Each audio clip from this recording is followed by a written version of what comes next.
Bom, boa tarde a todas, todos e todes. Bom dia ou boa noite, se você estiver vendo isso depois, né?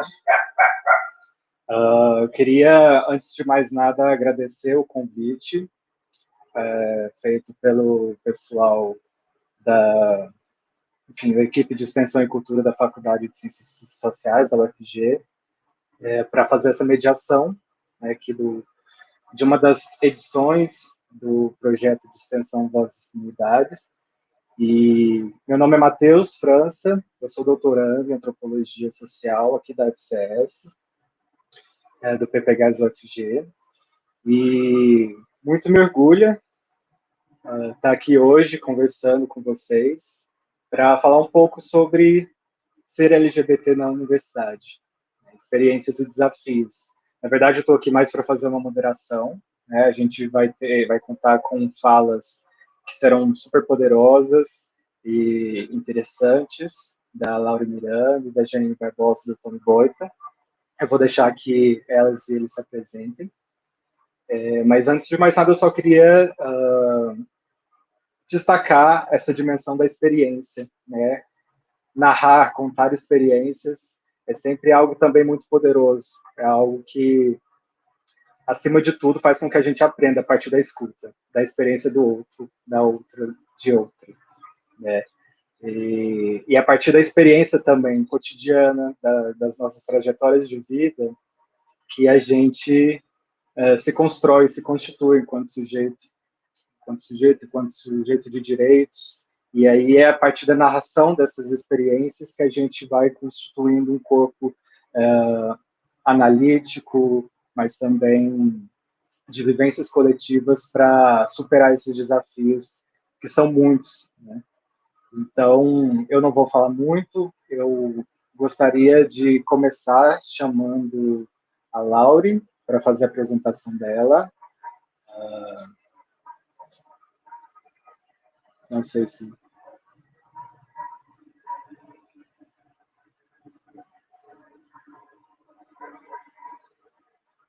Ah, então tá. A Laure não está na sala, acho que ela deve ter caído. A gente pode então começar com a Janine, né?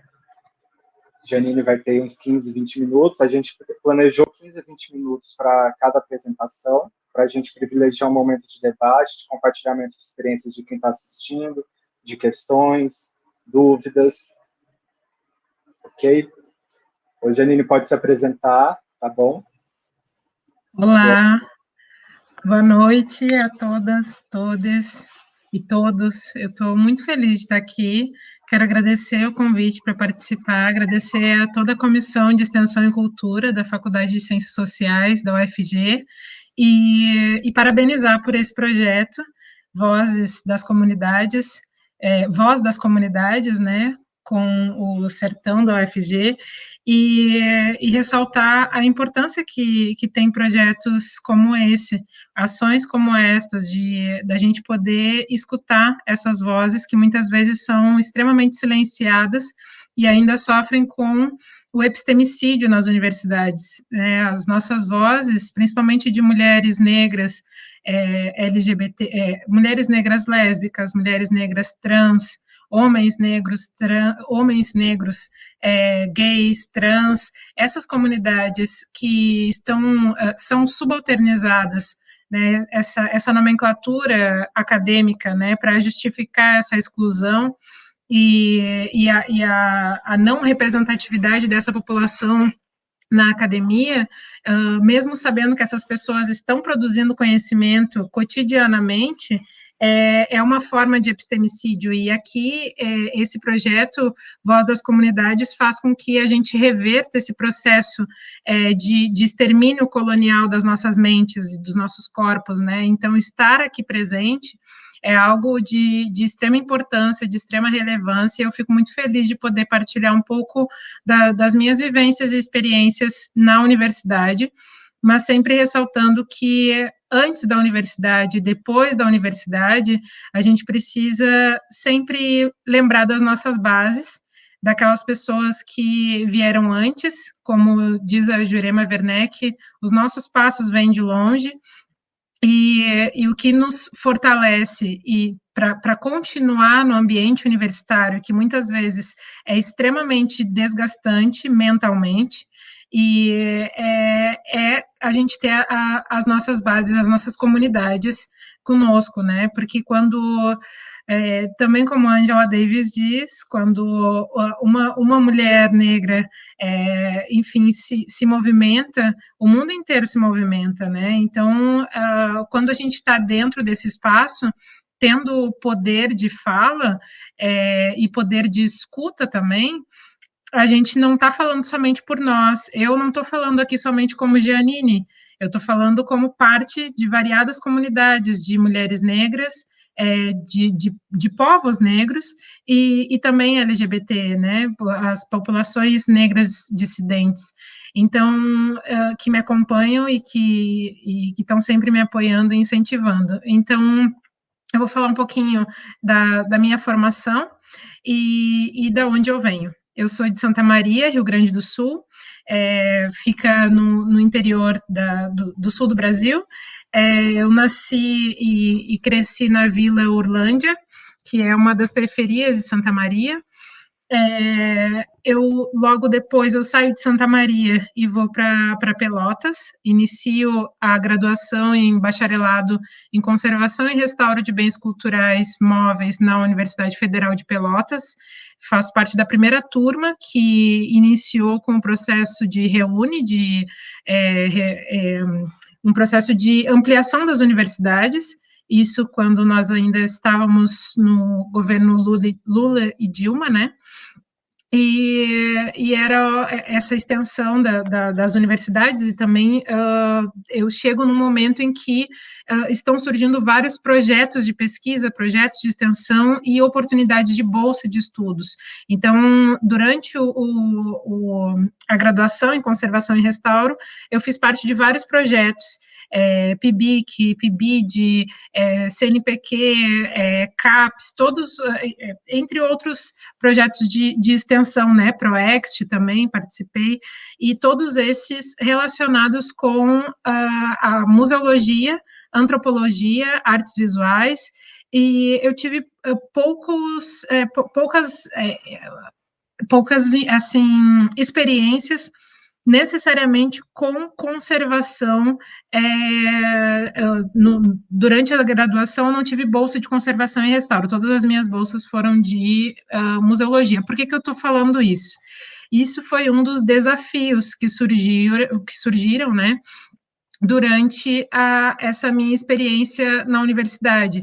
Eu chego num programa que é inovador, que estava iniciando, né, esse curso de restauração, de conservação, e também percebo que é um espaço extremamente elitista, extremamente eurocentrado, e que dificilmente eu conseguiria fazer restauros e conservar obras, objetos que tivessem a memória da população negra, da população indígena e da população LGBT, se isso não fosse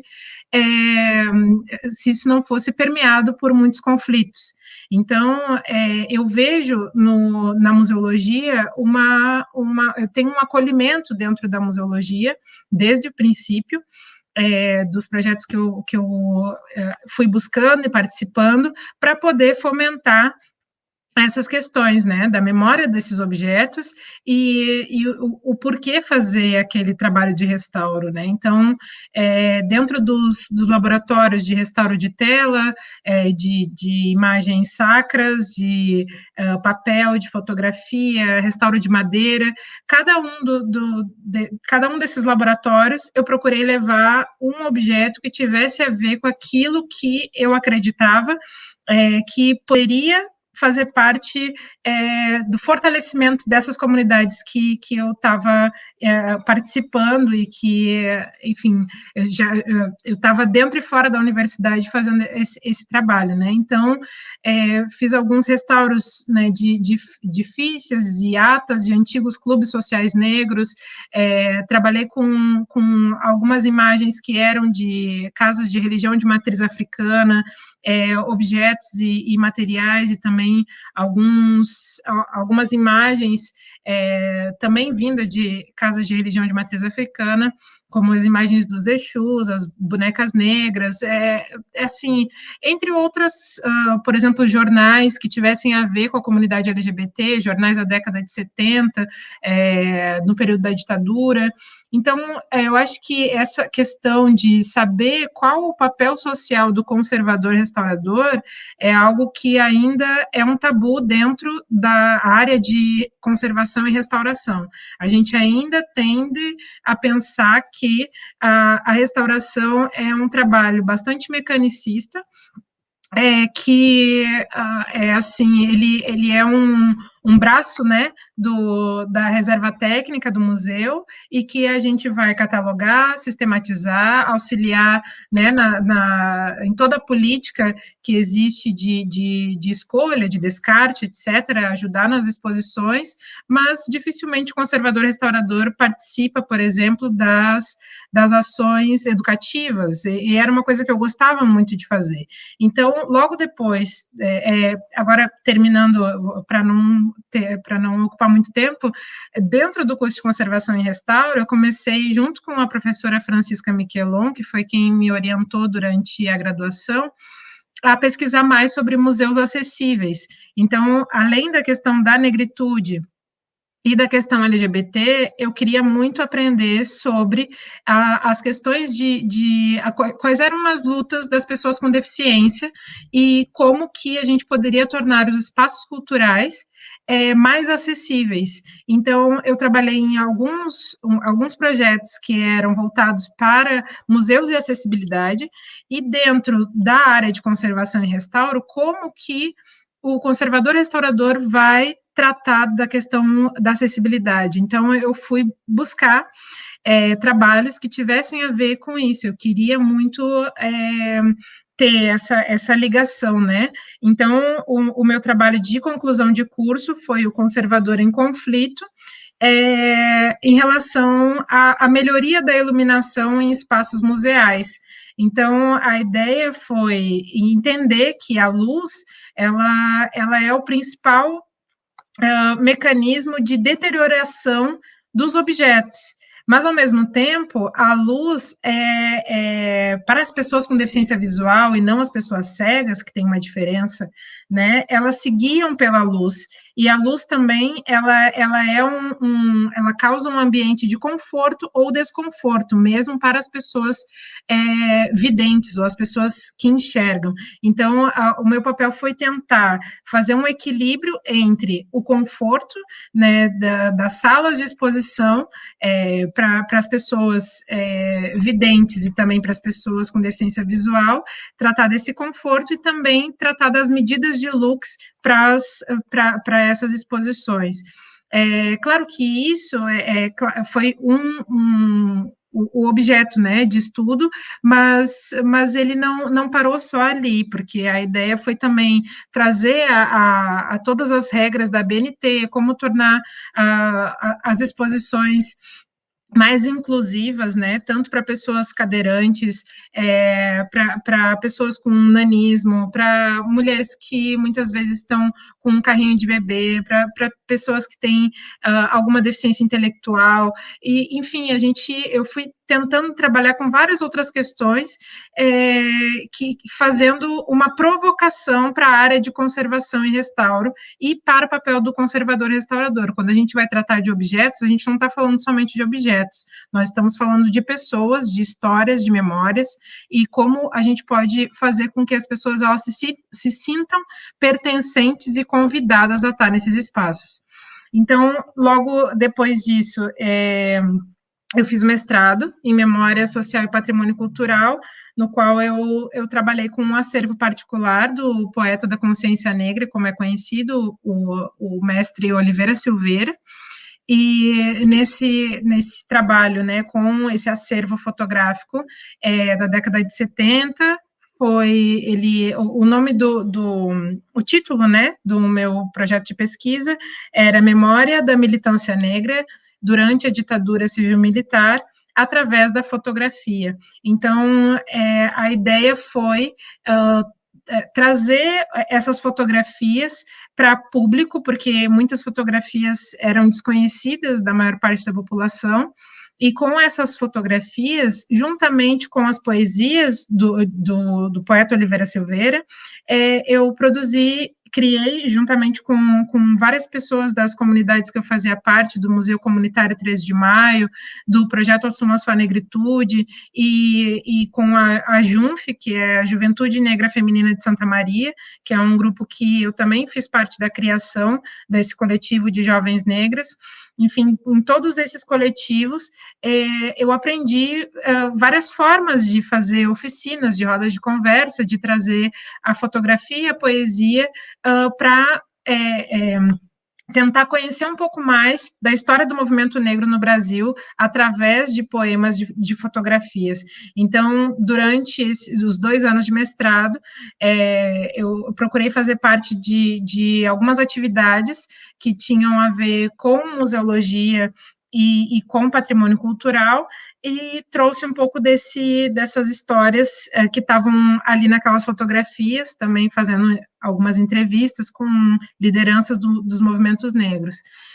E logo depois, e esse projeto, né, esse mestrado, ele teve o principal objetivo de provocar, digamos assim, também a área de memória e patrimônio para tratar de patrimônios culturais negros, para nomear esses patrimônios e visibilizar isso não somente na área acadêmica e não somente dentro dos museus, por exemplo, ou dentro dos acervos culturais, dentro dos espaços culturais, mas trazer isso para a gente conversar com as comunidades e também para dentro das escolas. Então, a ideia é ter um material que possa ser trabalhado nas escolas para fomentar a Lei 10.639, que obriga o ensino da cultura africana e afro-brasileira nas escolas. Logo, depois do mestrado, eu vou fazer o doutoramento em estudos culturais, que eu fiz a seleção no Brasil para o doutorado pleno no exterior, para estar aqui hoje na Universidade de Aveiro, e nesse doutoramento em estudos culturais, eu venho com uma ideia também de fazer um estudo comparativo, digamos assim, de movimentos negros no Brasil, movimentos negros em Portugal, e eu me deparo com com contextos culturais muito diferentes, né? Eu não encontro as mesmas movimentações sociais e movimentações políticas que já existem no Brasil há tanto tempo. Eu encontro em Portugal um comportamento colonial ainda muito forte, uma desarticulação, digamos assim, de movimentos ou movimentos muito desconhecidos de negritude, e os movimentos LGBTs praticamente totalmente brancos. Então, eu não consigo fazer a primeira ideia, que era esse comparativo, mas eu acabo, como começo a frequentar, e isso é uma das questões, né, que o campo é algo que, às vezes, é entendido como de forma linear, né, e não acontece dessa forma. A gente dificilmente, principalmente se tratando de lesbianidade negra, a gente vai necessariamente encontrar esse público facilmente e fazer com que essas mulheres elas se abram e falam e se sintam à vontade para poder participar de qualquer projeto.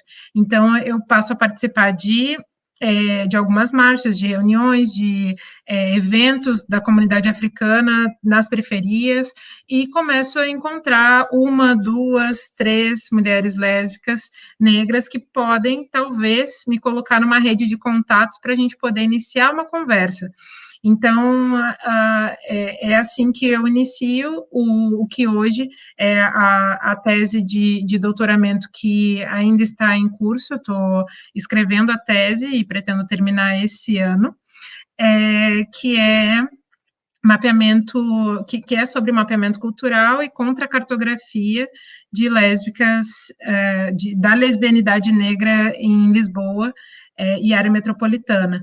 Então, eu acabo, juntamente com a orientadora, a gente muda a metodologia que era de histórias de vida para mapeamento cultural, para a gente poder mapear, por exemplo, esses cotidianos, né, e essa coletividade negra que parece que é coletividade negra e dissidente sexual, que parece tão dispersa, mas que ela é extremamente grande.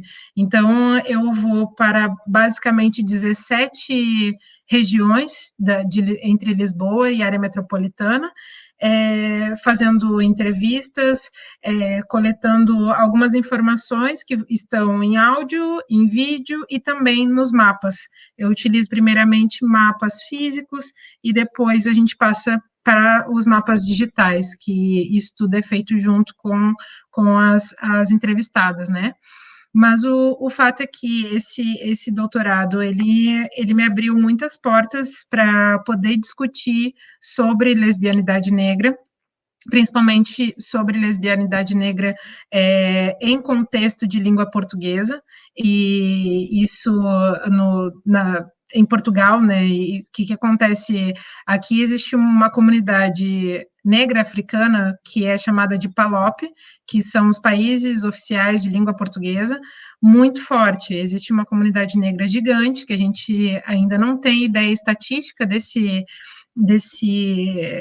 dessa população, justamente porque Portugal ainda não aprovou o censo com a questão étnico-racial marcada. E a gente tem também uma comunidade cigana muito grande. Então, essa tese, ela busca, além de algumas políticas públicas relacionadas ao direito à cidade, ao direito ao lazer, ao direito à existência dessas pessoas e a espaços de acolhimento para LGBTs negros, principalmente lésbicas negras, que não têm espaço nenhum na cidade para se reunirem, para conversarem, e que estejam à vontade para isso, que a maior parte dos espaços que se tem aqui, principalmente em Lisboa, são espaços gays, brancos, classe média alta, né? Então, assim, e uma das coisas que faz com que, o que me motiva a fazer esse projeto, esse trabalho de doutorado sobre lesbianidade negra, tem a ver com uma questão pessoal de encontro comigo mesma e com as minhas irmãs, e tem a ver também com o fato de eu ter tido muito, muito apoio, muito incentivo que veio de fora da universidade, e isso tem a ver também com a rede LGBT de memória e museologia social. Essa rede que surge em 2012 e que vem com variadas ações que escutam e que levam, que entendem as vozes das periferias e dos LGBTs periféricos de uma forma geral, como epistemologias, não só como narrativas, né? Eu estou terminando, gente. Eu ainda tinha uma apresentação, nem vai dar tempo.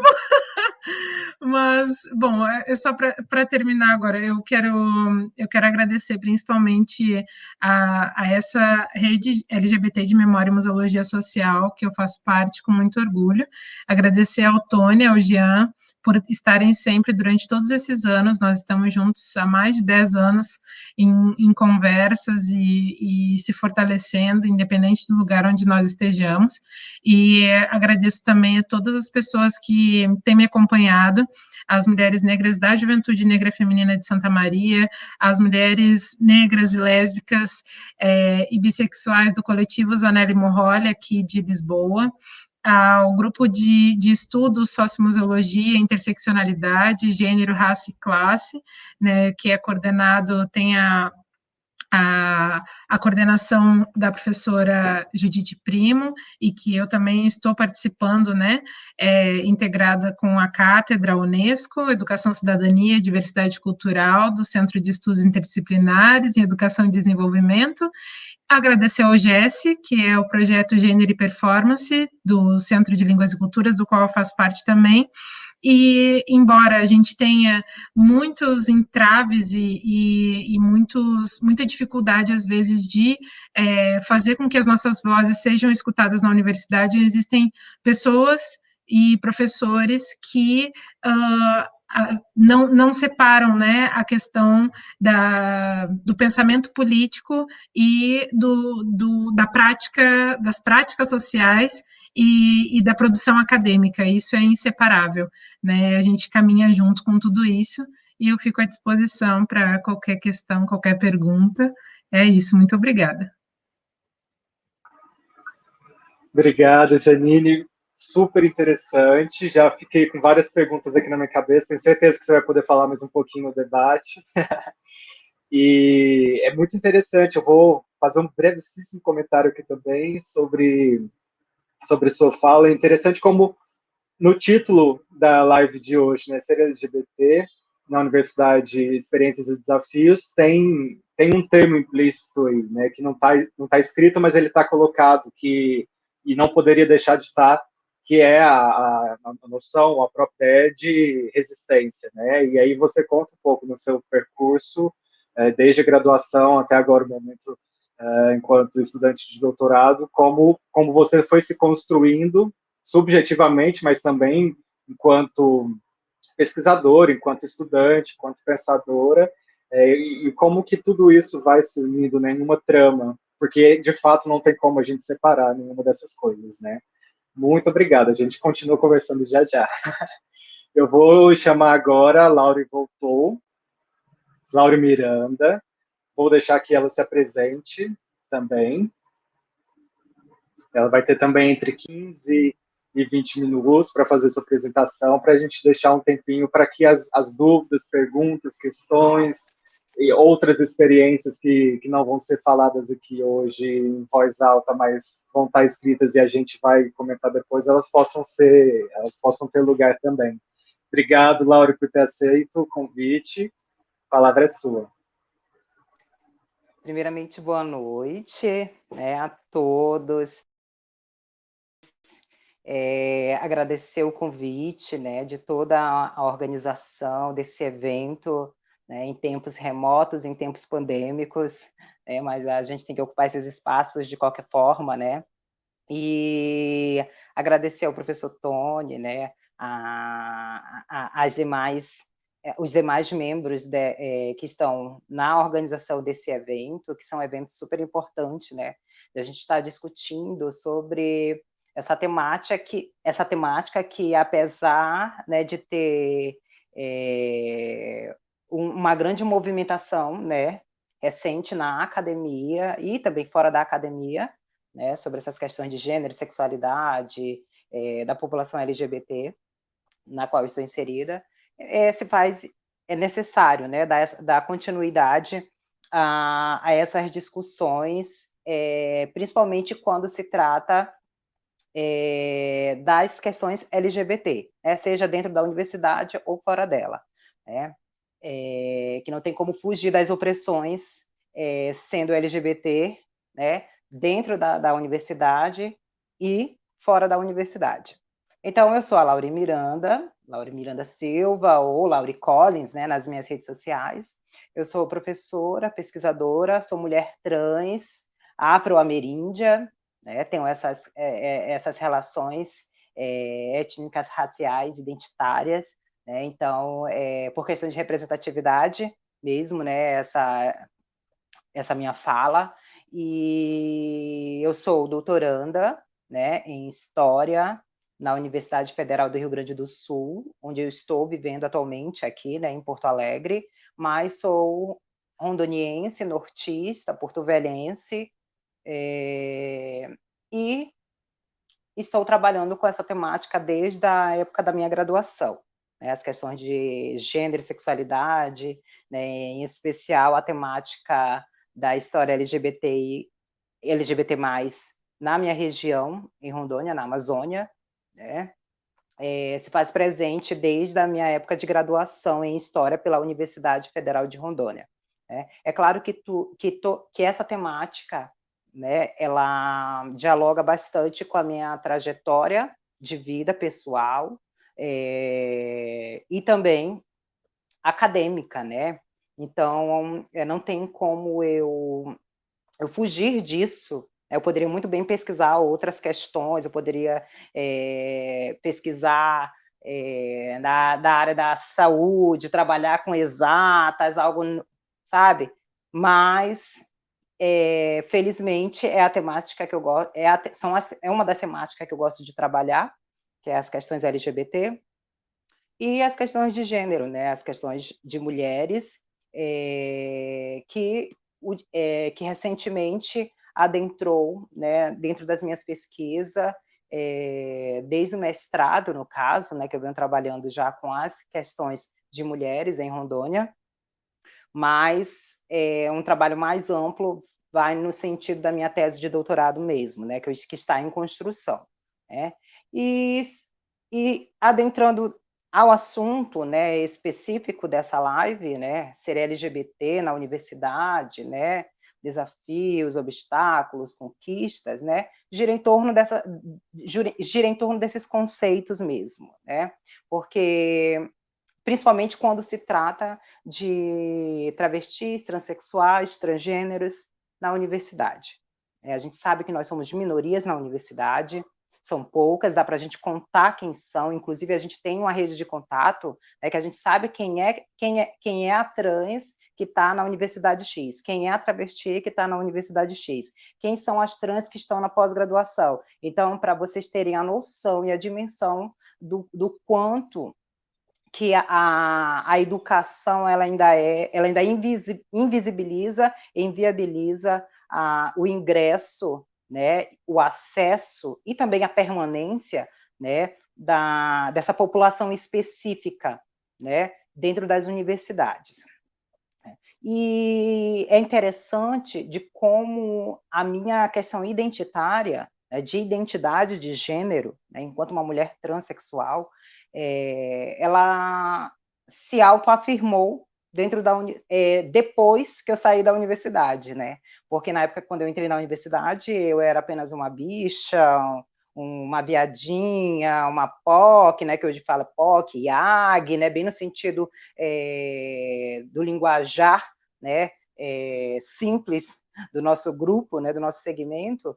E quando eu entrei na universidade, assim, é claro que eu já vinha fazendo a transição na clandestinidade, né, mas eu era um sujeito bem metamorfo dentro da universidade. E eu ingressei na Universidade Federal de Rondônia, né, por meio de vestibular. Na época não existia Enem, não existia cotas, né? Então eu fui com a cara e com a coragem, passei no curso de História, sou oriunda de escola pública, né? Tenho o maior prazer de dizer que eu vim da periferia, de escola pública, ingressei numa universidade pública, estou fazendo doutorado numa universidade pública, e até mesmo para reforçar esse processo de exclusão e de invisibilização da população trans no Brasil, né?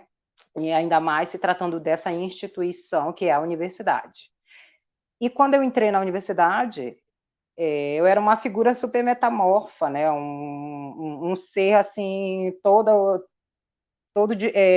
em processo de construção, de desconstrução, de fisionomia, né, de uma mutação, né, que é o processo, que é um processo que se faz presente no cotidiano da vida de uma trans, de uma travesti, ou de um homem trans, né, e como isso, né, vai se moldando no decorrer do meu processo acadêmico, né? Porque eu entrei como uma bicha, nem sabia que as questões de travestilidade, transexualidade, nem sabia distinguir a própria figura LGBT, assim como muitos não conseguem distinguir. Então, é uma questão de aperfeiçoamento, de conhecimento, de construção, né? E eu aprendi a ser LGBT na universidade. Não vou mentir. E não foi ninguém que foi lá, né, como os conservadores, os adeptos da escola sem partido, né, da universidade sem partido, né, pensam que é assim, né, a gente entra na universidade, já é gaysista, abortista, travestista, né? E, na verdade, desconhece as nossas singularidades, as nossas especificidades, né? E principalmente se tratando de Rondônia, que é um estado super mega master conservador, né? Fruto da ditadura militar, e naquele ambiente, né?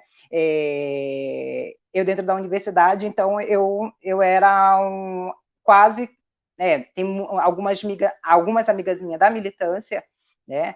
Falaram que eu desbravei a universidade por ser a primeira trans a ingressar na Universidade Pública lá Federal de Rondônia, né? Por ter ingressado no mestrado acadêmico, né? Logo em seguida, né? Mas eu não sei se eu fui a desbravadora, né? Porque pode ter tido alguma trans que não se, né? Que não se autoafirmou, né? Mas no sentido subversivo e transgressivo, né? Foi dessa forma que eu me construir e me desconstruir dentro da universidade, né? Onde eu entrei com o meu nome no masculino, né? Então era fulano, todo mundo chamava por aquele nome, por mais que eu já vinha fazendo tratamento hormonal, mas naquela época a questão do nome social, por exemplo, ainda não se tinha essa discussão em Rondônia, não se tinha essa questão de usar o nome social nos registros acadêmicos, e eu também não tinha feito a retificação de nome. Então, mas eu sempre falava aos professores, eu gosto que me chame de Laure, né? Pode me chamar de Laure, mas, assim, uma vez ou outra, ainda chamava no nome masculino, né? Me causava certo desconforto, né? Assim, não porque os professores queriam fazer isso, né? Até porque a transfobia ela é estrutural, né? A transfobia ela é estrutural, a LGBTfobia ela é estrutural também dentro da universidade, né? Temos a gente vê vários relatos, né, de racismo, de sexismo, de machismo, e de LGBTfobia também não seria diferente, né? Mas naquele momento, né, eu até entendo um pouco das questões da falta de autoatualização de professores, da própria academia mesmo, da própria Universidade Federal de Rondônia, né, nessas relações, né, com relação a essa temática, o relacionamento ao trato das questões da homossexualidade, da travestilidade, da transexualidade. E, nesse sentido, eu fui me construindo, me desconstruindo, né, e fui conhecendo um pouco sobre o movimento LGBT do meu estado, foi objeto da minha pesquisa, né, de monografia de bacharelado em História, e foi a partir daí, a partir dos eventos acadêmicos sobre a questão de diversidade sexual, direitos humanos, as minhas participações nesses eventos não como uma membra da mesa, das participações, não, eu estava ali nos bastidores, na organização, né, por parte do programa de extensão no qual eu fazia parte, né? Então eu tinha esses acessos com essas questões de políticas públicas, ações afirmativas, né? Com eventos relacionados a essa temática. E foi aí que eu comecei a ter os meus primeiros contatos. Foi aí que eu comecei a conhecer o que era ser LGBT, né? Foi aí que eu comecei a perceber o que eu era de fato, né? Porque na verdade eu sempre fui afeminada desde criança, a minha família sempre sabia que eu ia ser uma mulher, né? Eu era diferente dos integrantes da minha família, né? Enfim, a minha questão da identitária ela se formou dentro da universidade, né? Enquanto uma pessoa LGBT. Só que a minha questão da minha transexualidade, eu, enquanto uma mulher trans, se autoafirmou no mestrado, né? Foi onde eu comecei a fazer o processo de mudança, né? De retificação de nome, né? Tanto que a minha dissertação, né, e todo o meu diploma, depois eu fiz todos os trâmites internos dentro da universidade, solicitando com o meu nome, né, e como eu me sentia e como eu quero que a sociedade me veja, né? Porque não é fácil ser travesti, ser transexual dentro de uma universidade, né? Naquele momento, eu até entendo, né, as questões transfóbicas, simbólicas, psicológicas, né, dos corredores, dos tititi, né, e que isso acontece ainda hoje, né, mas hoje eu vejo isso como inaceitável, né, com tanto meio de mecanismo de informação, de formação, né, de eventos, de redes sociais, aí tocando no assunto o tempo todo, hoje, né, para os alunos e alunos que estão no ensino básico, é uma coisa a gente chegar com o conhecimento sobre as questões LGBT. Já na universidade, agora, eu ainda fico receosa e com o pé atrás quando é para a gente discutir isso dentro da universidade, sendo que a universidade, né, já tinha que estar atualizada e estar à frente, né, dessas questões, né, discutindo, mostrando, né, a realidade, né, de como se desconstruir essas questões da cisnormatividade que se tem dentro da universidade, desse cis-heteropatriarcado enraizado que tem dentro das universidades, que é branco, que é elitista, né, que ainda é LGBT-fóbico, né, em algumas instituições. Aqui na universidade, por exemplo, na URGS, né, eu, por exemplo, não sofri nenhum olhar transfóbico, um questionamento sobre a minha identidade de gênero, até porque aqui eu vejo a URGS, quando eu cheguei, fiquei bem feliz, porque tem banheiros específicos, né? Tem banheiros específicos para a população trans, assim, em alguns, pelo menos em alguns prédios que eu caminhei, né, que eu entrei. Então, isso é inclusivo, né? Não que eu tenha sofrido isso na Universidade Federal de Rondônia, né? Porque eu entrava no banheiro feminino, sim. Até porque eu entrava dentro do banheiro para me maquiar, para fazer meu xixi, para lavar o meu rosto, porque eu chegava na universidade 8 horas da manhã, saía 9 horas da noite, né? Porque eu era bolsista, eu tinha que ficar na universidade, eu morava na zona leste da capital, tinha dia que eu pegava 6 ônibus por dia, tá? Então, eu sou resistente, né? Eu sou sobrevivente, né? No tocante a essas questões que a universidade me proporcionou, né? É claro que a universidade ela me abraçou, né?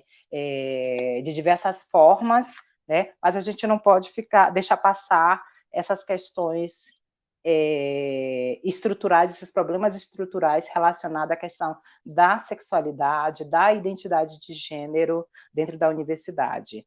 Então, assim, é isso que eu tenho para falar, né? Qualquer coisa eu fico aberta para as discussões, para as perguntas, tá? Desculpe se eu falei alguma coisa que não condiz, né? Mas, enfim, é isso que eu tenho para falar. Estou falando das minhas experiências mais vividas mesmo, e não vou trazer muitas questões teóricas aqui, porque eu acho que, para mim, né, se for assim, eu vou ter que levar uma semana para a gente discutir teorias e práticas, né?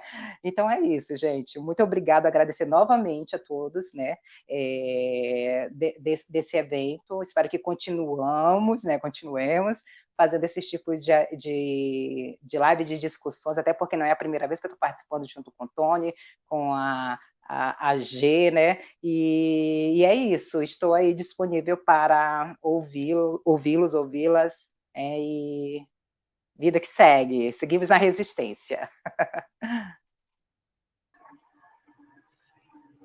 Muitíssimo obrigado, Laura. Que poder, que poder. Assim, eu prometo, eu vou me segurar para não falar agora muita coisa, mas eu preciso destacar esse momento que você fala que você aprendeu a ser LGBT na universidade, né? Porque eu acho que é isso. Essa fala, esse enunciado, ele se reverbera, enfim, em diversas narrativas que eu já tive a oportunidade nesses últimos 10, 11 anos que eu estou no ambiente universitário, sendo LGBT também, porque a universidade acaba sendo um espaço de acolhimento e de muito aprendizado. Eu acho que isso também é um dos motivos do profundo ódio que tem cada vez sido maior em relação às universidades, as pessoas que estão lutando por uma vida um pouco melhor, uma vida um pouco mais justa e menos desigual.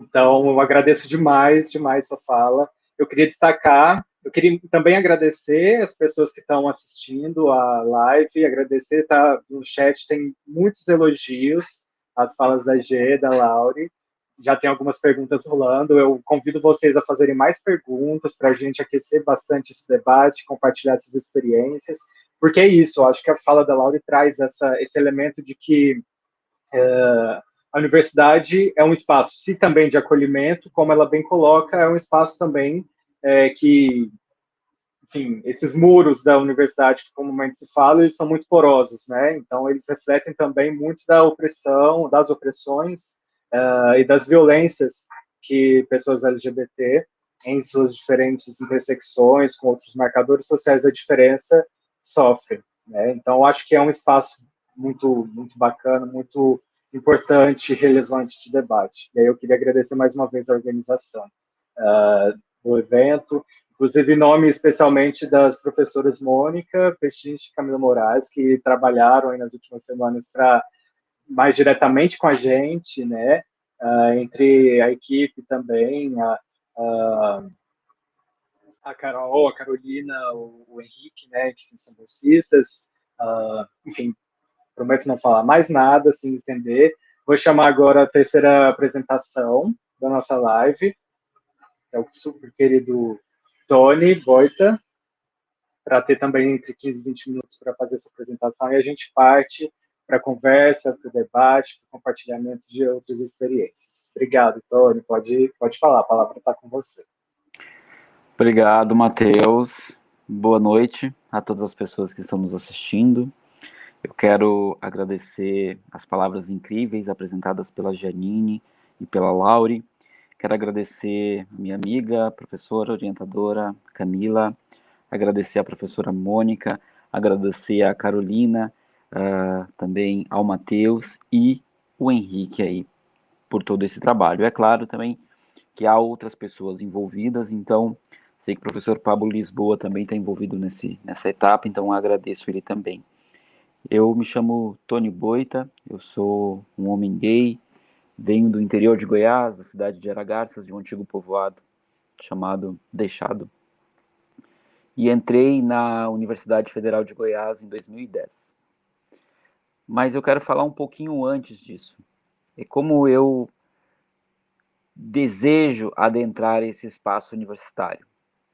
Anos antes, eu fico sabendo, como um jovem gay, um adolescente gay em Goiânia, sem conhecer muita gente, muitas pessoas, eu fico sabendo de um grupo da Universidade de Goiás, da Federal de Goiás, chamado Coxa de Retalhos.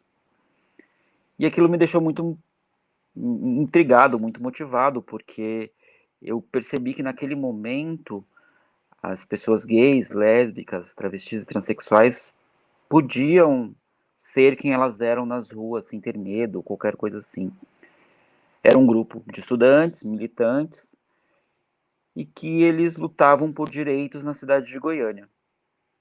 Posteriormente teve um evento, que foi o Enudes, né, aconteceu na Praça Universitária, e conhecendo algumas pessoas do Coxa de Retalhos, eu conheci também o Grupo Sertão, mas do Coxa de Retalhos eu lembro, não vou lembrar de todos os nomes, quem estiver assistindo me perdoa, mas eu lembro muito do Doris, do Estevão, do Marcelo Perillo, né, da Eliane, lembro também do querido Lucas Fortuna, né, que se foi, do Patrick, do Matheus, lembro de pessoas que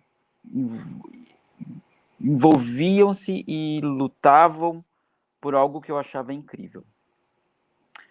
Posteriormente, eu acabo entrando na universidade, né, no curso de museologia em 2010, e aí eu conheço, né, sendo vizinho do curso na Faculdade de Ciências Sociais, o Grupo Sertão, que, se eu não me engano, esse ano completa 15 anos. É um dos grupos grupos de pesquisa de gênero e sexualidade, se eu não me engano, um dos mais antigos, né, do país, vivos ainda, né? É óbvio que existiram outros, mas ainda que mantém a resistência. Foi quando eu conheço algumas figuras, né, como o professor Luiz Melo e toda essa galera que eu havia falado anteriormente do Sertão. E, como a Laure bem colocou, a universidade não só me ensinou me ensinou a ser um gay militante, como me ensinou a resistir frente às fobias da diversidade, às diversidades, né? Às adversidades, frente ao machismo, ao racismo, à xenofobia e as diversas formas possíveis e inimagináveis de preconceito. É óbvio que a Universidade Federal de Goiás não é uma universidade livre de preconceito, mas é uma universidade onde conheci pessoas que lutaram pela garantia básica de direitos, né? Inclusive, se eu não me engano, quando eu entro na UFG, o Sertão estava com uma campanha justamente sobre a questão do respeito às pessoas LGBTs no campus. Foi no campus da Universidade Federal de Goiás onde eu dei o meu primeiro beijo público, onde eu caminhei de mãos dadas. Foi nesse espaço onde eu vivi importantes momentos da minha vida. E eu sou muito grato a essa universidade, onde eu fiz a minha graduação em museologia, o meu mestrado em antropologia, e hoje faço o meu doutorado em comunicação. Eu também tive muita sorte. Eu tive orientadoras e tenho uma orientadora incrível. Na minha graduação, eu tive a oportunidade de debater debater as questões de museus e patrimônio, somado à questão LGBT, com a professora Manuelina Duarte. Na minha dissertação, no mestrado em antropologia, eu pude discutir a memória LGBT através de uma cartografia apoiada intensivamente pela professora Camila Moraes Wischer. E atualmente, no doutorado, com a professora Rosana Borges, na comunicação, eu venho estudando a comunicação colaborativa, a comunicação comunitária, os jornais colaborativos e comunitários ligados à população LGBT. Sem essas pessoas, sem dúvidas, eu não estava na universidade. Foram elas que me acolheram e me protegeram. E momentos tão difíceis e complicados, quando você é acolhido, você é protegido, isso faz toda a diferença para a permanência de pessoas LGBTs na universidade. Infelizmente, muitos colegas acabaram sendo expulsos da universidade, porque eles não tiveram a mesma sorte que eu. A universidade é, por vezes, muito cruel. E, desse modo, a quem nos assiste está nas universidades, seja mais humano, mais colaborativo. Vocês não precisam ser LGBTs para proteger as pessoas LGBTs que sofrem lesbofobia, transfobia, homofobia, bifobia, na própria sala de aula com professores e professoras. Eu passei por isso, vários colegas meus passaram por isso. Mas eu tinha uma rede de amigos, uma rede de pessoas incríveis que puderam me auxiliar. Quero contar uma breve história que, durante tanto a graduação quanto no mestrado, quando, junto com as minhas orientadoras, propomos, né, esse diálogo entre museus, patrimônio, memória e a questão LGBT, gênero e sexualidade, todas as pessoas falavam: isso não tem nada a ver, não faz sentido. Por que você vai estudar monumentos, patrimônios voltados para a questão LGBT? Tanto que no mestrado, a linha que eu fiquei foi na linha de patrimônio, e não na linha de gênero e sexualidade. Ambas eu queria. Mas a linha de patrimônio me deixava mais tentado. E consegui somar esses dois trabalhos justamente por entender que a vida das pessoas LGBTs produzem constantemente elementos cruciais para a valorização de memórias, histórias. São pessoas que também produzem cultura.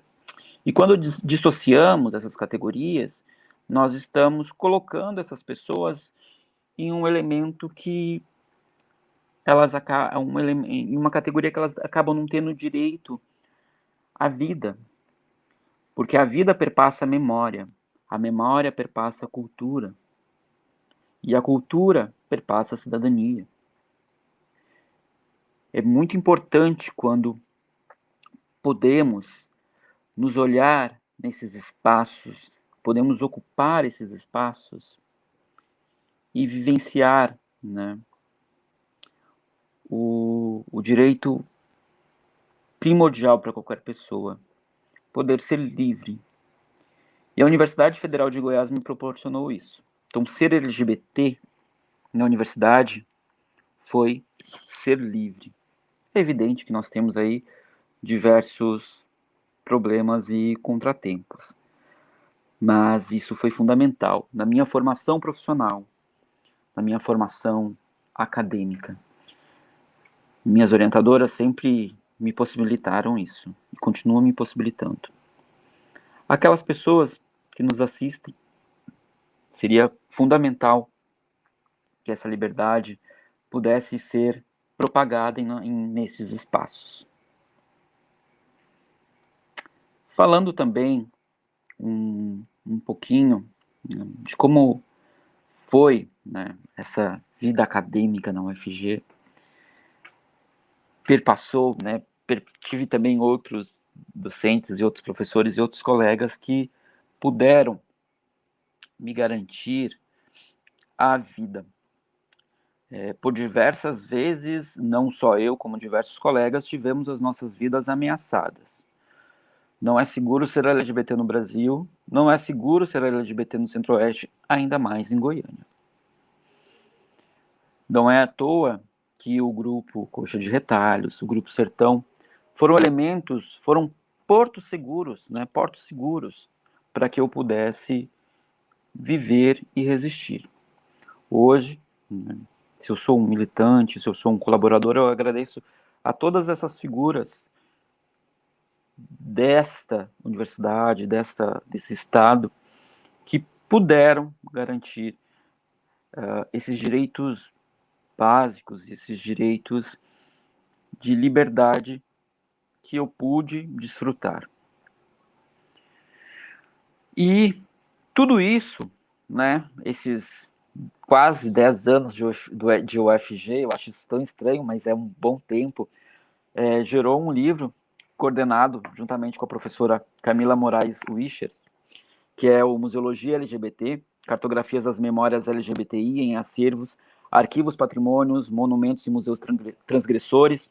É um projeto que iniciou na graduação em Museologia na UFG e que se concluiu no mestrado, justamente com esse apoio que eu tive desta universidade.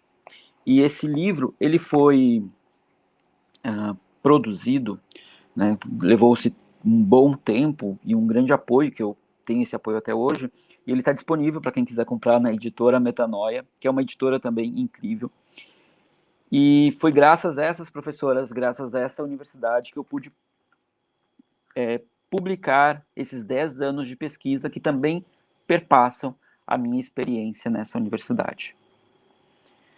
Eu quero agradecer a oportunidade, sou muito grato a esta universidade, sou muito grato à existência do Coxa de Retalhos, sou muito grato ao Sertão, sou muito grato às minhas orientadoras, sou muito grato à Faculdade de Ciências Sociais, ao curso de Museologia e agora à Faculdade de Comunicação e Informação, a FIC. Seria isso. Muito obrigado. Boa noite. Sigamos para o debate.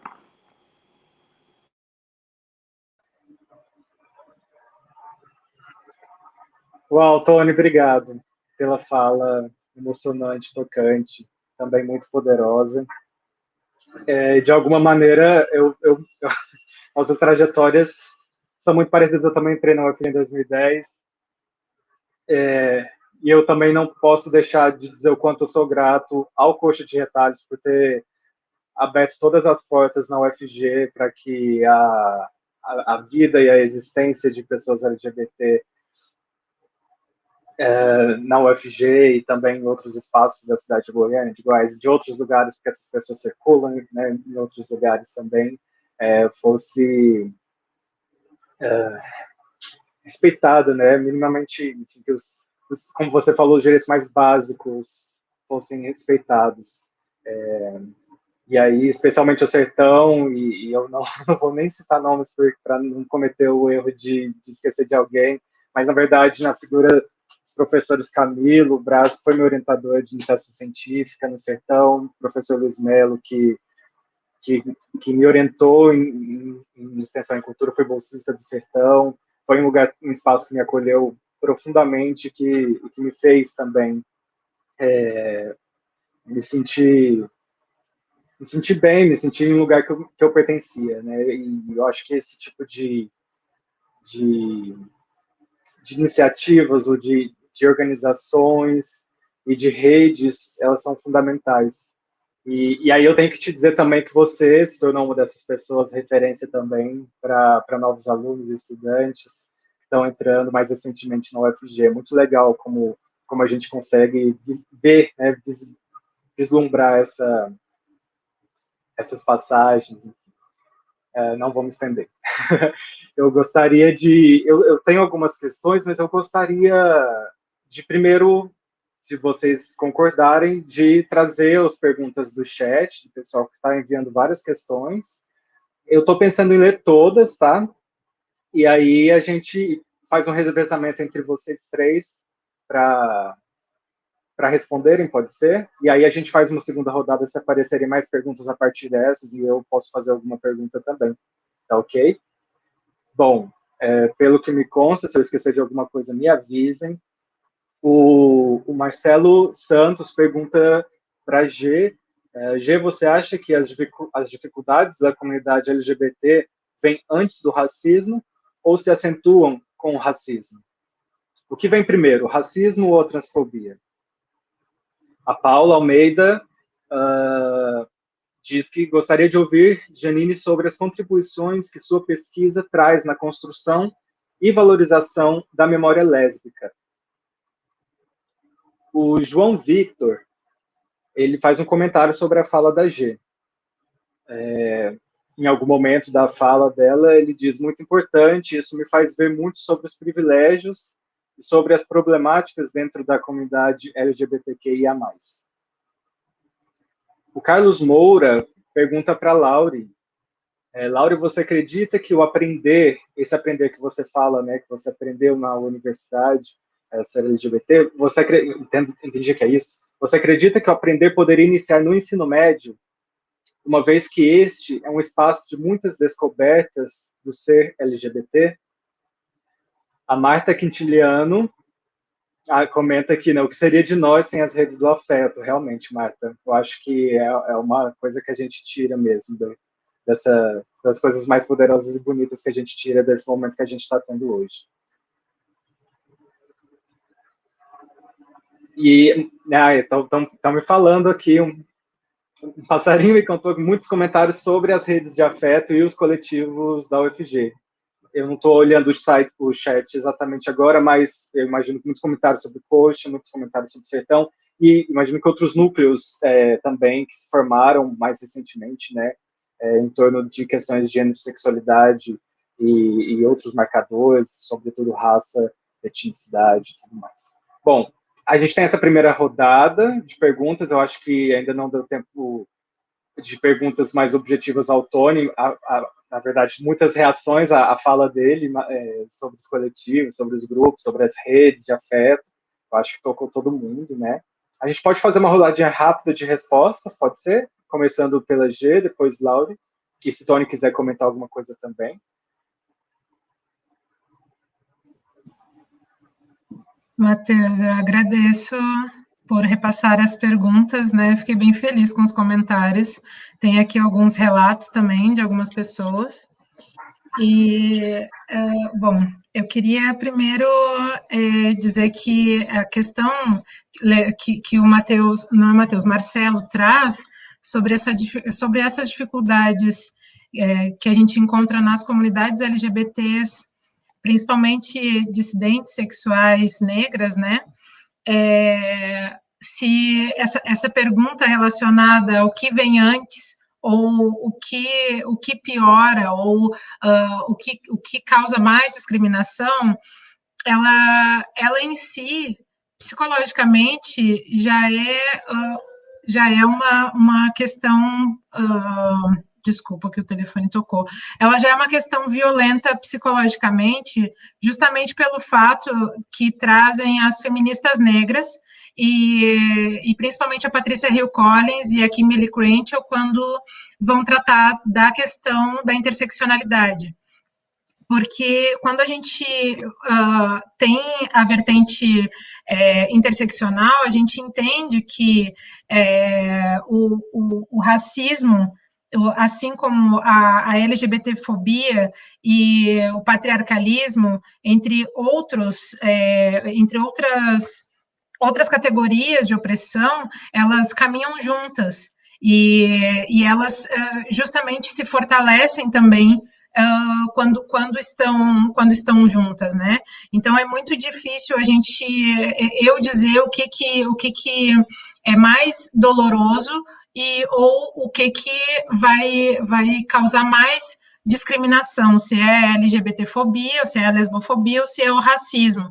É claro que a questão racial, uma pessoa LGBT negra, ela com certeza vai enfrentar mais problemas relacionados à questão racial e LGBT juntamente. Mas agora voltando para a pergunta da Paula, quando ela pede para eu falar um pouco das contribuições que a minha pesquisa tem trazido, tem tentado trazer, né, na construção da valorização da memória lésbica, eu acho que tem várias questões que são materiais, outras são subjetivas, algumas ficam na academia, mas não só, e que fortalecem essas coletividades entre si, né, com essa irmandade entre lésbicas negras, que já dizia Audre Lorde, Bell Hooks.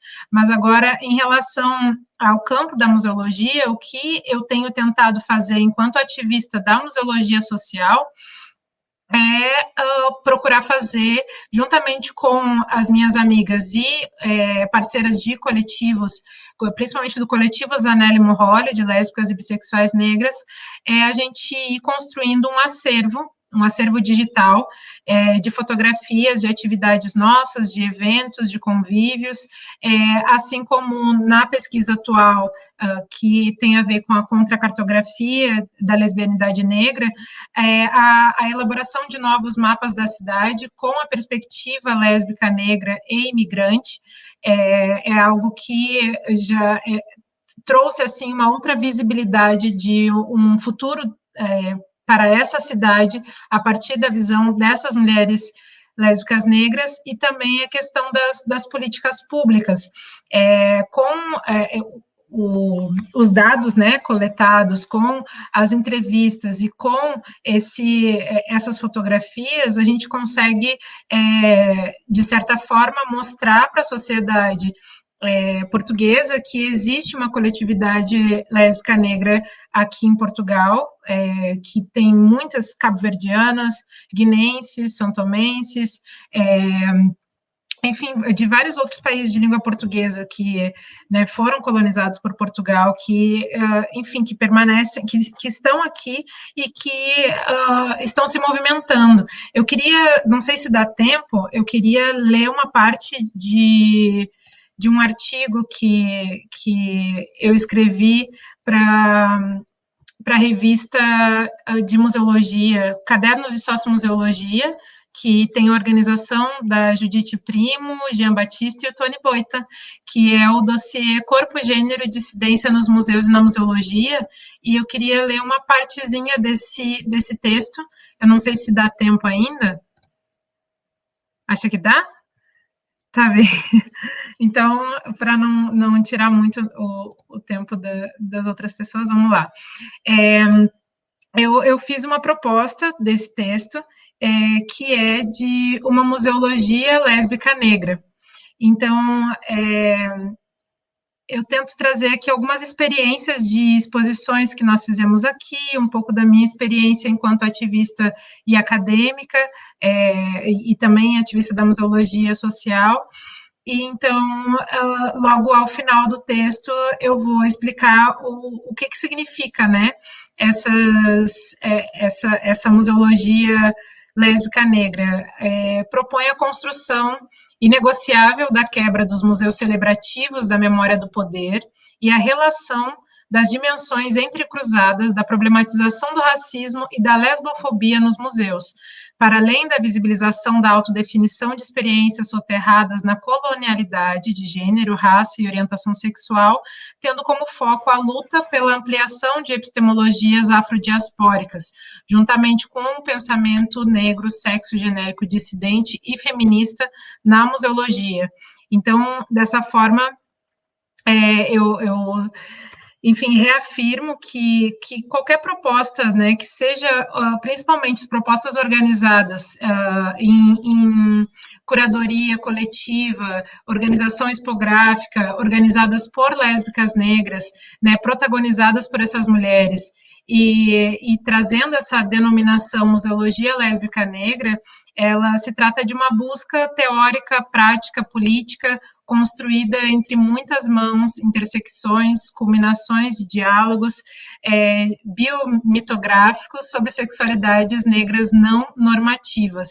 E eu faço um convite, né, logo depois, para que essa invisibilização e esse silenciamento que existe dentro da área da museologia, do patrimônio cultural, da salvaguarda, da conservação e restauro, que nós, entre lésbicas negras, eu chamo as irmãs cis, trans, negras, para trilharem esse caminho contínuo comigo, com as nossas, onde quer que a gente esteja, pela busca do registro dos nossos processos de sentir, de viver, de refletir conjuntamente, a partir dos nossos corpos negros dissidentes sexuais diaspóricos.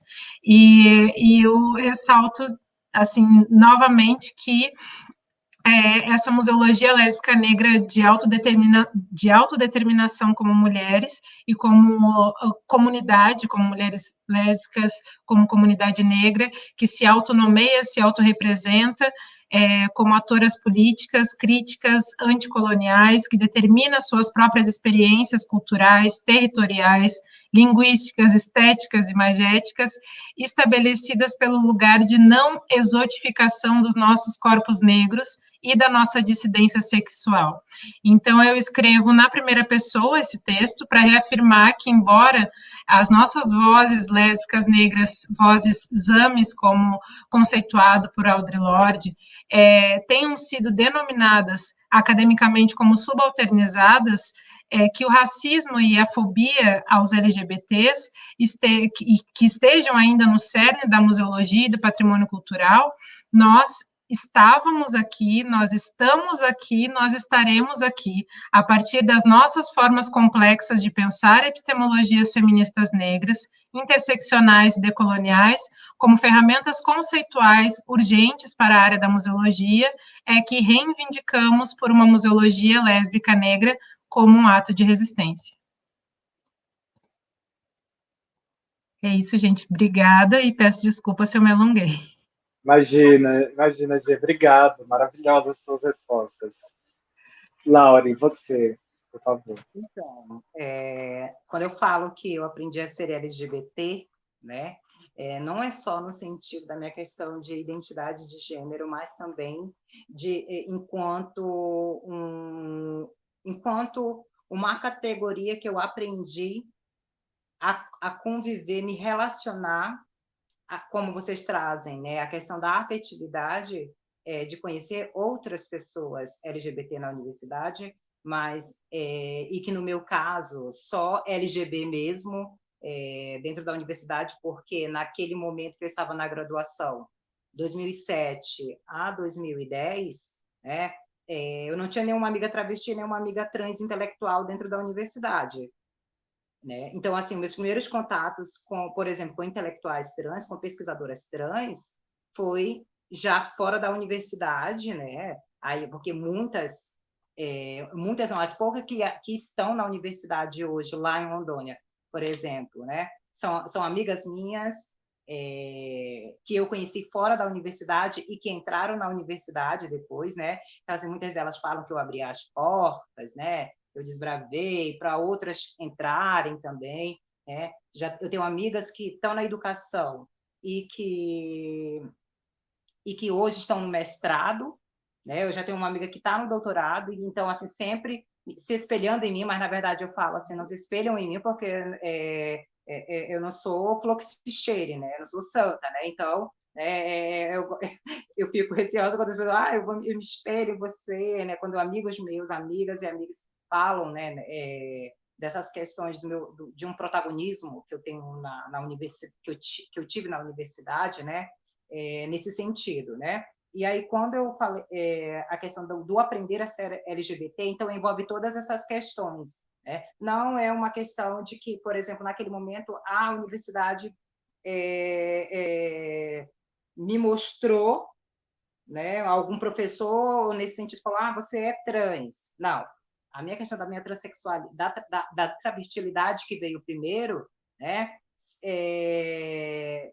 A minha transexualidade se sobrepôs a essa categoria, né? E as outras demais categorias identitárias no qual, naquele momento, era visto pela a comunidade acadêmica, visto pela sociedade como uma figura de um homossexual, um gay, uma bicha afeminada, um viado, né? E que, na verdade, né, toda essa questão ela foi construída com a minha relação de afetividade com as meninas trans, com as minhas amigas trans, e com o próprio movimento LGBT, né, mostrando a questão da importância de se autoafirmar nesses espaços institucionais, nesses espaços de poderes, e me autoafirmar enquanto uma mulher trans, enquanto uma pesquisadora trans, enquanto uma intelectual trans, né? E quando e como foi posta a pergunta, né, de que realmente dá para se pode ou dá para se aprender a ser LGBT na educação básica, hoje em dia, hoje, eu acho que, aliás, de 2000 eu gosto muito de trabalhar com data, né? Eu sou historiadora, né? Então, por exemplo, a partir de 2008, quando eu comecei a adentrar as escolas públicas para estágio, para pesquisa, eu já via pessoas alunos LGBTs visíveis dentro da escola, né? Porque, querendo ou não, a gente fala assim que a gente que é do meio, né, que a gente que entende o nosso gaydar, o nosso LGBT detecta, né, nós temos os detectores dentro das escolas. E nas escolas de Porto Velho, não, quando, na minha época, por exemplo, a gente não conseguia distinguir aluna travesti, aluna trans, aluno homem trans, né? Então, eu já passei a enxergar isso nas escolas, né? Então, ou seja, é algo que é construído, né? Mas que poderia, anteriormente, né? É claro que eu não conheço tudo, não sei de tudo, né? Eu falo do que eu vejo ao meu redor, né? E, então, nessas escolas que eu passei, nas escolas que eu trabalhei também, enquanto professora de história, né? A gente já vê uma outra geração de LGBTs dentro das escolas e nas universidades, né? Então, é algo que é para ser pensado, para ser discutido nas escolas, sim, né? De forma multidisciplinar, essas questões da orientação sexual, da identidade de gênero, porque ela se faz presente visivelmente nas escolas, né? O índice de homofobia, de LGBTfobia, de bullying nas escolas é nítido, né? E o nosso papel enquanto professores e professoras do ensino básico, principalmente, é trabalhar, né, com essas questões no ambiente escolar, porque a gente não pode ser omisso diante de discriminações, seja qualquer que for, né? Independente da orientação sexual, da identidade de gênero, da raça, da etnia, da religiosidade. Porque a escola ela é laica, a escola ela tem que ser democrática, ela tem que ser um espaço de sociabilidade, de aprendizagem e de formalidade, principalmente no respeito ao outro por ser diferente, né? Então, a gente tem que trabalhar com essas questões sensíveis na sala de aula, de uma forma humanizada, de uma forma democrática, abrir espaços para as discussões, para as diversas opiniões, é claro, respeitando o espaço de cada um, respeitando a dignidade humana desses alunos, alunas e alunos que não estão dentro do padrão, dentro da cis-heteronormatividade, porque a escola ainda é um lugar cisnormativo, ainda é um lugar racista ainda, né? Ainda é um lugar que inviabiliza diversas categorias identitárias dentro desse ambiente. Mas eu acho que hoje não tem como falar assim, porque eu não sei trabalhar com o tema, porque eu não sei lidar com o assunto, eu não sei lidar com o aluno, com a aluna que é LGBT, entendeu? Então, essas conversas, essas desculpas esfarrapadas, para mim, não é inaceitável, né? Falar que não tem como, eu não sei.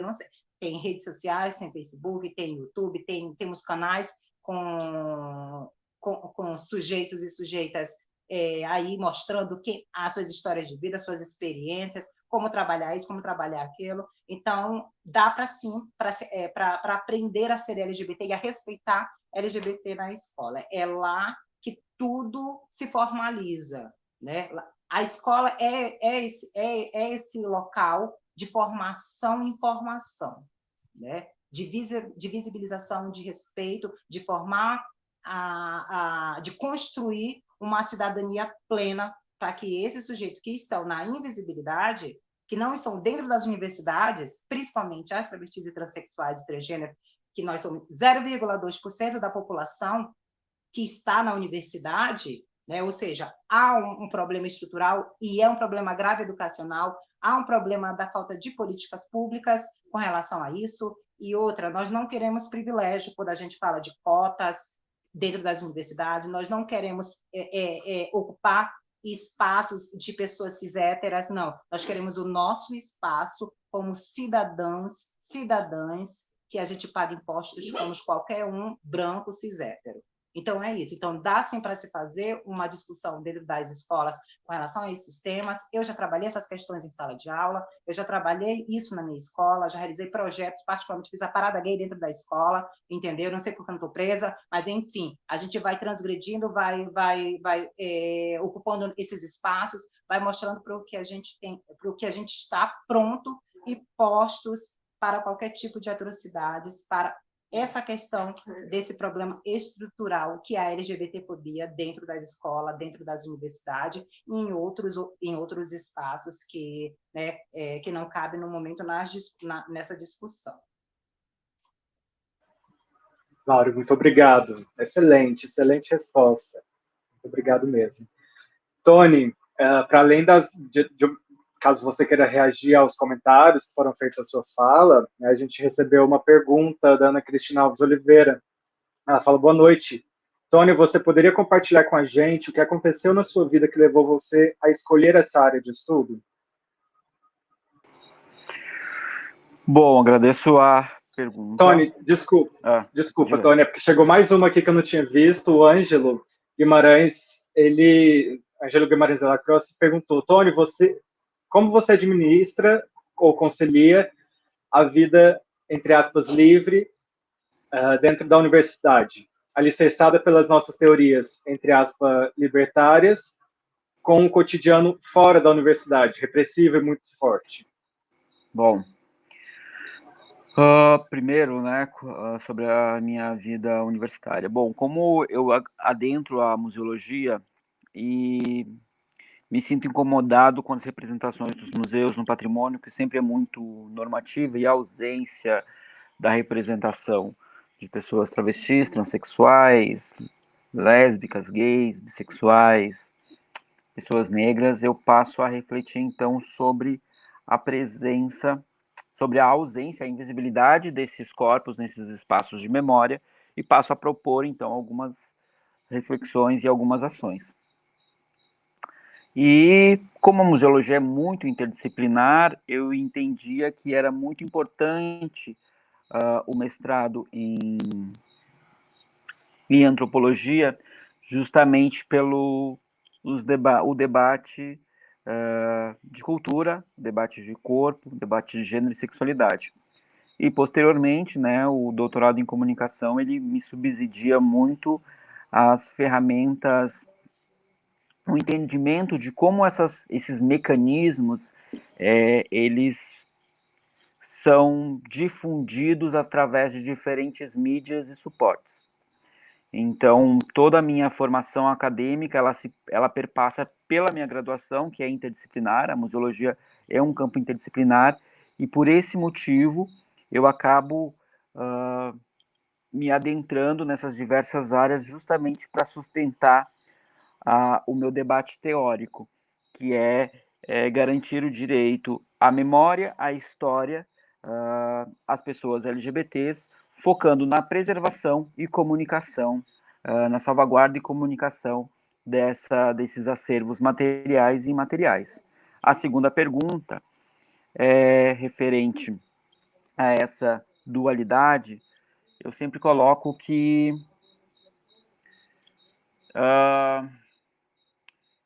a universidade me ensinou a não ter medo.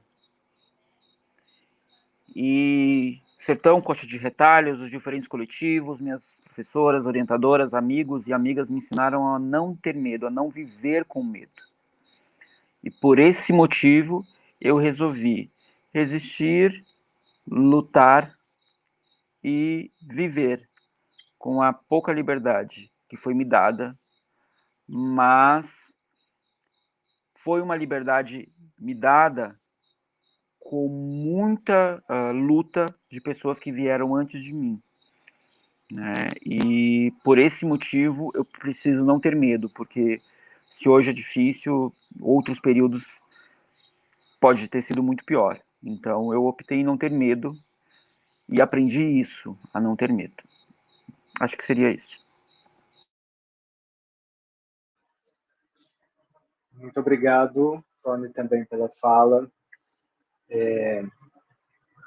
Bom, a gente está chegando em 1h30 de live, né? A gente tinha planejado mais ou menos esse tempo. A não ser que tenham mais questões do público que está assistindo, aqui eu agradeço mais uma vez por continuar aqui com a gente, e aproveito também para convidá-los também a seguir as redes sociais, Instagram, se inscrever nos canais da FCS e do Sertão, que são parceiros na realização desse evento, para próximas atividades, tá? Bom, convido para quem quiser, ainda dá tempo de fazer alguma questão. Eu gostaria de repente, aqui fazer uma pergunta para vocês três, né? Porque a gente está falando aqui de diversas experiências, de desafios, de trajetórias, de resistências, de memórias, e é muito interessante que tanto o G quanto o Tony trazem com muita força a questão dos patrimônios, dos museus, das memórias. Isso é muito legal, porque a gente vê uma confluência de temáticas que eu acho absolutamente sensacional. Mas a gente está falando de tudo isso, eu não poderia deixar de comentar que todas essas experiências e essas narrativas que a gente traz dizem respeito ao nosso, enfim, a nossa trajetória, ao nosso passado, e eu fico pensando, assim, a gente, imagino que todos nós já, em algum momento, todos nós já, em algum momento, desde o ano passado, refletiu sobre o fato de que o ensino, a pesquisa, a própria extensão nas universidades está em modo remoto, né? Então, essas experiências, elas acabam se reconfigurando. Fico pensando em quem está entrando agora, né, nos cursos de graduação, quem está começando pesquisa no nível de pós-graduação, e o quanto, muitas vezes, talvez demore ainda um pouquinho para que essas pessoas vivenciem a universidade como esse espaço de acolhimento, né, também de conflitos, né, de experiências que também não são, que infelizmente ocorrem, que não são as que a gente gostaria de viver, mas elas acontecem, mas, enfim. E aí eu gostaria de provocar vocês também no sentido de fazer uma reflexão final, eventualmente, colocando algo que vocês ainda não tenham comentado, se lembraram no meio de alguma resposta, uma mensagem que gostariam de manifestar, e, se preferirem, se quiserem, tecer algum comentário a respeito dessa circunstância atípica, bizarra, né, cruel na maioria dos casos, que a gente tem vivido. Passo a palavra para vocês. Enfim, eu vou passar primeiro, pode ser você, Gê? Aí eu vou passar a palavra para você, e aí eu digo ao público, assim, a hora que a gente terminar, eu encerro inscrições, então ainda dá tempo, podem fazer alguma pergunta, se julgarem necessário, e depois disso a gente encaminha para as outras duas falas finais, pode ser? Pode ser sim. Tudo que foi trazido pelo Lauri, pelo Tony, traz muita questão da nossa trajetória dentro da universidade e também, claro que a gente não tem como trazer aqui todas as dificuldades, né, todos os momentos de desafio que a gente tem enfrentado, tanto com colegas, com professores, com a estrutura. É claro que a gente sempre ressalta aquelas pessoas que nos acolhem, né, e que fazem com que a gente continue e permaneça, não desista. E estar nesse momento de pandemia, tendo que trabalhar remotamente, sendo que, para a maior parte das nossas pesquisas na área das ciências humanas e ciências sociais, que são pesquisas qualitativas, que a gente precisa ter, principalmente, estar com pessoas, a gente precisa ter o contato com as pessoas e nesse momento a gente está tendo que criar alternativas, né, que a gente ainda nem sabe muito bem quais são todas as alternativas possíveis, métodos, metodologias e como estar mais próxima, o mais próximo possível das pessoas, sendo que a maior parte das pessoas que a gente quer se aproximar, muitas vezes a gente sabe a realidade. A gente sabe que as nossas comunidades nem sempre vão ter notebook, nem sempre vão ter telefone, nem sempre vão ter internet, nem sempre vão ter luz, nem sempre vão ter o básico do básico para a gente poder fazer essa conexão remota. É tudo muito difícil. Então, esse é um momento que assim, a gente precisa contar muito com pessoas que acreditam em trabalhos que tenham a ver com comunidades periféricas, que valorizem o pensamento de mulheres e homens trans racializados, de lésbicas, gays, também racializados, que queiram, isso que a gente não está falando nem de comunidade indígena, né? Mas que professores que acreditem nisso e que nos coloquem em contato com, enfim, com outras pessoas que possam nos dar essas alternativas e também não tentar, assim, criar essas redes, que existem já algumas redes virtuais, que têm nos ajudado muito, né, nessa questão dessas movimentações e auto-organizações LGBTs. Eu falo das LGBTs negras ou das lésbicas negras, e tem tido uma auto-organização virtual muito forte e que tem nos ajudado, digamos assim, a organizar os nossos pensamentos e naquilo que a gente pode procurar dentro dessas alternativas para conseguir fazer pesquisas bem estabelecidas e com esse diálogo permanente com as comunidades. Realmente não é algo fácil, a gente precisa pensar em todas as dificuldades enfrentadas pelas nossas próprias comunidades, mas tentar, enfim, sempre se manter forte, se manter em diálogo com aqueles e aquelas que vieram antes de nós e que estão aqui e podem nos auxiliar de todas as formas. Eu não sei muito bem como responder essa pergunta, é uma pergunta difícil, né, Matheus?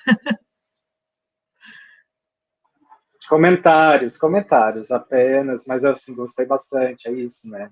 Eu acho que é muito por aí mesmo.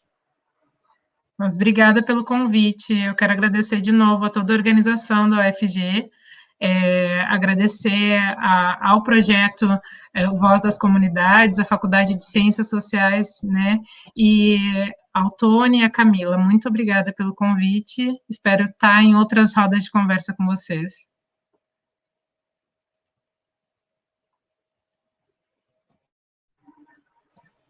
Logo, Laura, logo. gostaria de comentar.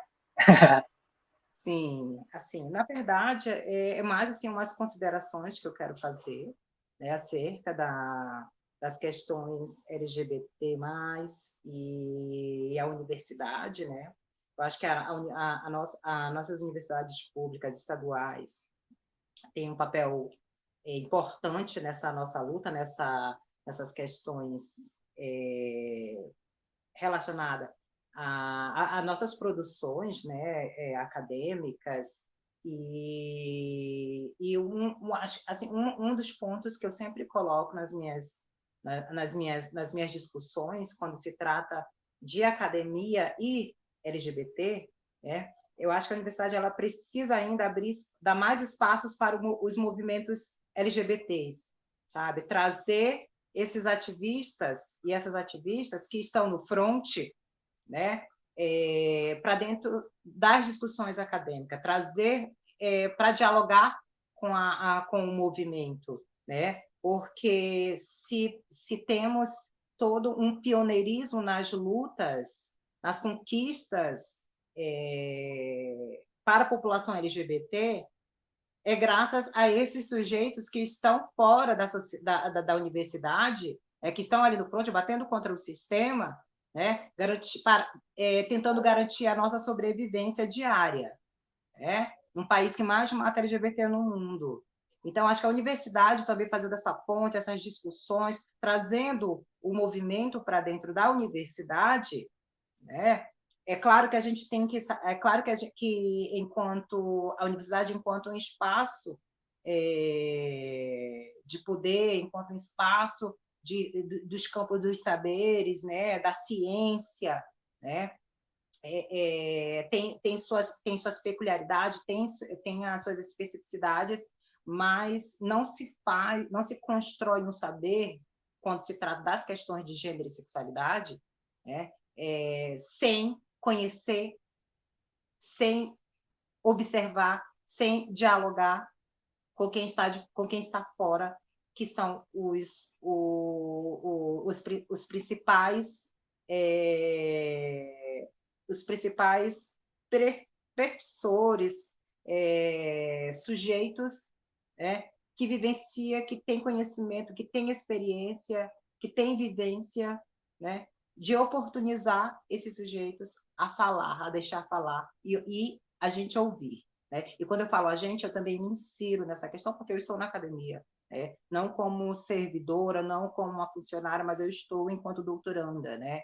E até porque a minha pesquisa é relacionada às questões da militância LGBT+, e da militância de mulheres e feministas em Rondônia, né? Então, quando a gente se insere também, é a gente saber que a gente não sabe tudo, né? A gente precisa ouvir quais são as dificuldades, quais são as problemáticas, o que a gente precisa enquanto integrantes da academia, pesquisadores, pesquisadoras, funcionários e a própria também os auxiliares, né, que estão ali na limpeza, que eu tive oportunidade de criar elos afetivos, com essas pessoas que estão ali, porque tem gente que entra na universidade, sai com diploma e se acha superior só porque tem um diploma de nível superior. Eu acho que ainda falta muita humildade na universidade. A universidade ainda é elitista, a universidade ainda é branca, cis-hétera, né? Mas que a gente precisa romper com essas questões, e a gente está rompendo, né? A gente está mostrando para o que veio, porque há um grande levante de LGBTs dentro das universidades, nós viemos para ficar, e nós não vamos nos silenciar, né? A gente quer dialogar, a gente quer sensibilizar, a gente quer trocas, quer conversas, queremos produzir, né? Não deixar a ciência de lado, é claro, né? As questões científicas, as questões categóricas, conceituais, mas a gente precisa também ouvir a sociedade, dialogar com a sociedade, dialogar de forma extensionista, que eu acho os programas de extensões super eficientes quando se trata das questões voltadas para ações afirmativas, políticas públicas para pessoas, para a população que está em vulnerabilidade social, né? E aí eu não só trago as questões LGBT, eu trago as questões de mulheres, a questão da população negra, a questão indígena, a questão ribeirinha, a questão carcerária, né? E nesse sentido, eu acho que a gente precisa de quê? De diálogo entre universidade, movimento social e universidade. Eu acho que já seria um grande passo, né? Porque eu conheci o movimento social dentro da universidade. Eu acho que poucas universidades tiveram a oportunidade, que eu sei, na história do Brasil, de levar, por exemplo, colocar uma ONG LGBT dentro da universidade. Né? Quantas universidades têm uma ONG? Hoje tem os coletivos, mas ONG dentro da instituição, por exemplo, né? Como é que isso se reverbera dentro da universidade? Como é que há essa conectividade? Né? Então, eu acho que a gente precisa avançar, né? Mais ainda nessas questões. Né? Não retroceder em tempos obscuros, em tempos pandêmicos, em tempos de retrocessos. Né? Mas é isso assim, que eu deixo assim, como uma fala de uma doutoranda trans, travesti, mulher preta, indígena, ribeirinha, cabocla. Então, a minha fala envolve todos esses marcadores sociais, e quero agradecer novamente ao Tony, à professora Camila, que eu não a conheço muito bem, né? Assim, já ouvi falar, mas não tive contato assim, como estou tendo agora, mesmo de forma remota, né? E agradecer a G, né, por estar fazendo parte também dessa live, assim, já é a nossa segunda live juntas, espero ainda continuar a gente, né, nesse processo, né? E logo... Que venham mais, né, Lauri? Que venham mais, sim. Logo, né, também a equipe, né, organizacional do evento, a UFG, que eu não conheço ainda, assim, é uma das universidades que eu quero um dia conhecer pessoalmente, né, em algum evento, depois de vacinadas, imunizadas, e é isso, assim, quero agradecer mesmo de coração, estou bem feliz de estar participando dessa live, e é isso, gente, vamos conscientizar na questão da pandemia, usar máscara, álcool em gel, não aglomerar, não ser negacionista, né, e fora genocida. Muito obrigado, Laura e Tony. Você, por último. Gente, eu não tenho palavras depois dessas falas incríveis de Laura e G. São já... Nós três somos figurinhas carimbadas de eventos. Aprendo muito com elas e eu só quero agradecer novamente essa oportunidade de estar novamente com vocês em um momento, em dias tão tristes como esses que estamos vivendo, tão horríveis. E, né, hoje, eu acho que a professora Isabela colocou, hoje a museologia perdeu uma grande pessoa, né, no campo da memória dos museus, que foi a Helena Quadros, uma servidora do museu, Emílio Guild, esteve na FCS, acho que o ano passado, o ano retrasado, no Seminário Internacional, falando sobre o Ponto de Memória Terra Firme. E, enfim, esses pequenos momentos que vivemos de forma virtual ainda demonstram que estamos vivos frente a esse mundo tão violento que estamos vivendo.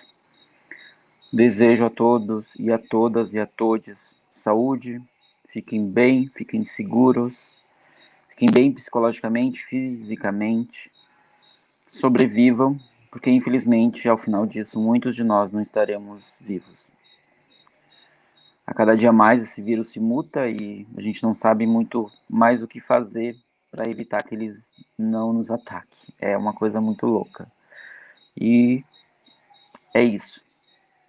Desejo que todas as pessoas que estão nos assistindo fiquem bem e sobrevivam até o final desse caos. E que não tenham medo. Beijos e boa noite. Obrigado, Tony. Eu acho que é isso, assim, para encerrar, Queria também reforçar o agradecimento a todas as pessoas que estiveram envolvidas na organização. Parte da minha provocação agora há pouquinho era também refletir sobre o fato de que, e aí eu estou parafraseando o professor Luiz Melo, que falou agora há pouco no lançamento de livro, que, embora isoladas, né, a gente está conectado, né? A gente encontra formas de se conectar, de fazer uma manutenção, ainda que não da forma como a gente gostaria, dessas redes de afeto, dessas redes de luta, dessas redes de conhecimento, compartilhamento de experiências. E agradeço mais uma vez pelo fato de esse ser um espaço para isso, né? Reforço que é isso, né? Fiquemos bem mentalmente, né? E emocionalmente, que vai passar. Torço para que não dure tanto, mas, enfim, em algum momento vai passar e a gente vai estar aqui. Assim, como o Tony disse, muitos não estarão, infelizmente. Mas, enfim, de alguma maneira todos estaremos. Então, muito obrigado. Agradeço bastante a presença de Tony, Laura e G. Aprendi muito com vocês hoje, bastante mesmo. Aprendi muito com as perguntas que foram colocadas. Obrigado para quem ficou até agora aqui com a gente. E vamos seguir. A gente tem que resistir e continuar a fazer a manutenção, e a gente tem que continuar com essas nossas redes, né? A gente tem que se apoiar e a gente tem que procurar, não estando bem, a gente tem que procurar essas pessoas, conforme vocês falaram. Então, é isso, boa noite, e até a próxima, até o próximo evento do projeto.